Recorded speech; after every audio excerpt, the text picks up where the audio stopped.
Moment of silence for the narcissist, ladies and gentlemen. Let me tell you, they're willing to risk it all. Risk their family, risk losing relationships with close friends,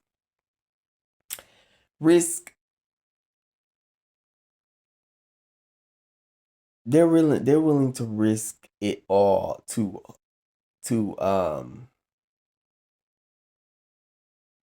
to save the illusion. It's so sad. Like, I can't do nothing but laugh at this shit because it's like you're willing to risk losing a relationship with your kids over a mask. Oh, it's so sad, y'all.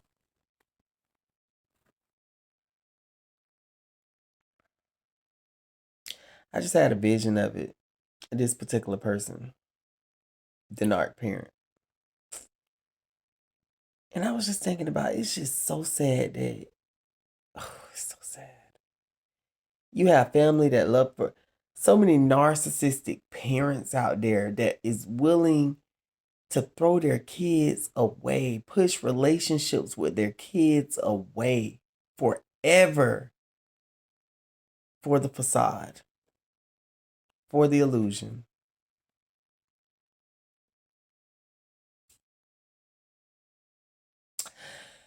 You guys don't know what it's like to have a sibling call you and cry on the phone.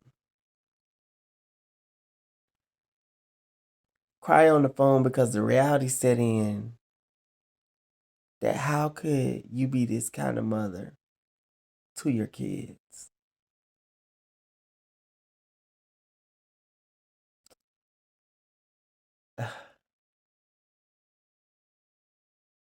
The evilness of my stepfather exceeds the evilness of the narc parent mother. This guy's so damn evil, ladies and gentlemen. And let me tell y'all something. If I would have knew about him years ago, if I would have knew that's what he was, I would have been. When I tell you been stop respecting, and I don't mean like be disrespectful, I mean not show respect at all. This motherfucker used to do stuff like this, ladies and gentlemen. When we walked into the house, wouldn't say anything to me and my sisters and brothers, as if we're not even there. And for the longest, I was like, you know, he's just a mean man. He got mean ways, not knowing the bitch a narcissist. When it would be time for Thanksgiving or time for my mom have cooked platters and stuff, he's hovering up over the food with his big fat Santa Claus looking ass because he don't want nobody. He's watching how much everybody eats. Ladies and gentlemen, this is a true story. I'm not lying to you guys. The way he'll hear you, like he tries to back you into the corner of saying hey to him first. You could feel the anger, you could feel the tension when you come around that he just don't want you to be there. And it got to the point where it was like, okay, nobody's never there, and I'm only coming here like once out the year. And ladies and gentlemen, he still threw tension. He still showed tension through that, ladies and gentlemen. Do you hear me? This guy was so evil and so nasty, ladies and gentlemen. It's like you couldn't even have no conversation with him without feeling that he said something about you sideways. The evil stare, the evil thoughts. I ain't gonna lie. I'd be pissed off. Because see, I've reached the age where I know and understand everything. But it's like I feel like I was duped. And I wasn't because I had to grow up around these people, right? These individuals taking care of me. I'd be feeling so upset, ladies and gentlemen. So upset. Because I feel like that was game ran. See, it was one thing when I thought that, oh, okay, he's just a mean guy, he's having attitude. But to know you're a narcissist,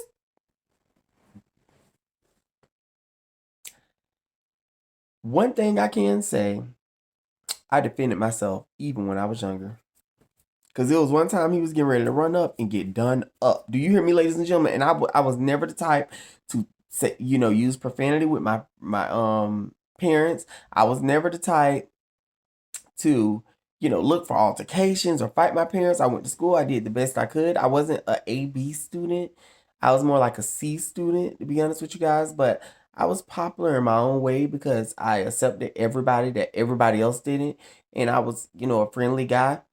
And I did everything I had to do. I wasn't like, the one the ones that was like on every set popular, but I was popular with I just had friends around the school that just respected me. And you know what? It's like now that I look back, it's like that's who I always was. I didn't have to portray to be this nice person. This like I really was that in high school. I just thought about this one particular individual that I would hang with. And I'll never forget there was a high school in high school I had a teacher and he was in a wheelchair.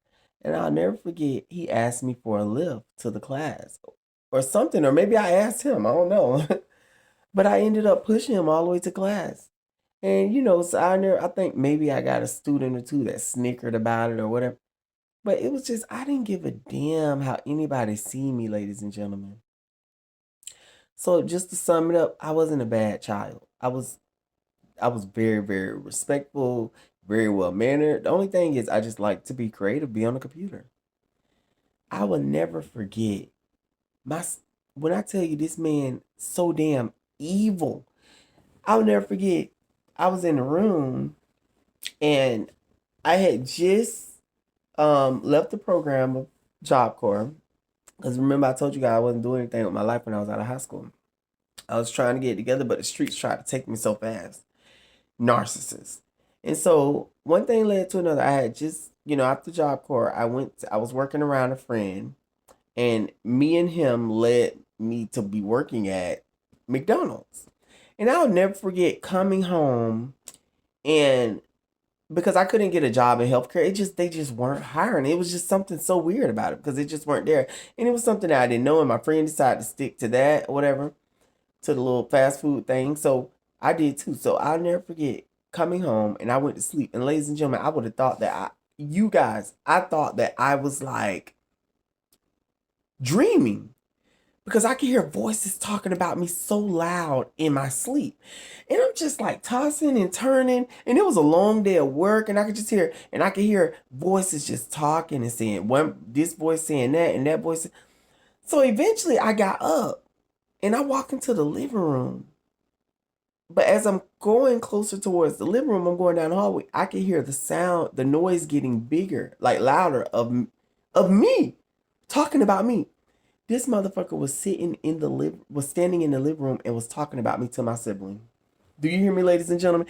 And I kept wondering why when I confronted them, because I didn't confront him in a wrong, like a rude type way, but I confronted my sibling about it because it was like, how are you being my sibling absorbing all this? I don't give a damn what he said about me. You being my sibling, you're sitting around. It wasn't me. It wasn't me. It's the fact that you're sitting around this. You should not entertain any of these thoughts about your brother. And I'll never forget, he had this look on his face where he just didn't say anything. Like, it was just like a look on his face where it was like he didn't say anything to defend himself because he knew he was wrong. But